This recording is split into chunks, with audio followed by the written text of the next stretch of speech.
Here we go. All right, Gary, you played 10 seasons in the NFL. By my count, I'm sorry, you played 9 seasons, right? Yeah, I Okay, did nine. I can start that over. You played 9 seasons in the NFL, and by my count, you went up against Roger Craig 10 times. What kind of challenges did he provide linebackers at that stage of the 1980s? Well, I'll tell you, Roger Craig and his football team, they were impressive, and he was really a catalyst, I think, for a lot of what they were able to accomplish, and his running ability, both inside and outside, was just great. I look at him and Walter Payton as the one and two guys back in the 1980s because they really were the two guys that could really do it all. They could run inside, they could run outside, they could block. They're an every down back, and I think Roger just kind of set the table, especially for the 49ers with his tenure there, of being able to put them in positions to where you just give the ball to Roger, he'll make something happen. Or if you ask him to block, he's going to do that hard task too. So he was a complete back. And also pass catching. He was the first 1,000 guy. How unique was it at that point to be game planning against a team that could use a running back in so many different ways?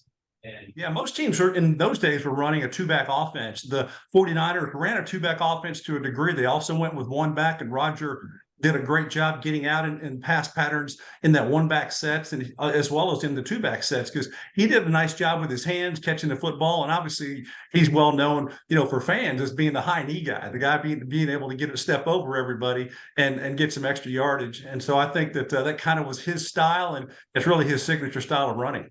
Yeah, so he was on 3 Super Bowl champion teams. How big of a factor was he for that offense? I mean, everybody remembered Joe Montana and Jerry Rice, but how big of a factor was Roger Craig on those teams? When you look at Roger and the body of work that he's put together, I think that he was every year that he played in the National Football League, his team made the playoffs. I think that's a pretty astounding thing to be able to say as a running back, that you're part of a championship caliber football team, whether you win the Super Bowl or not that year, but getting into the playoffs, that certainly didn't happen with us in the New York Giants days, and we were pretty good back then.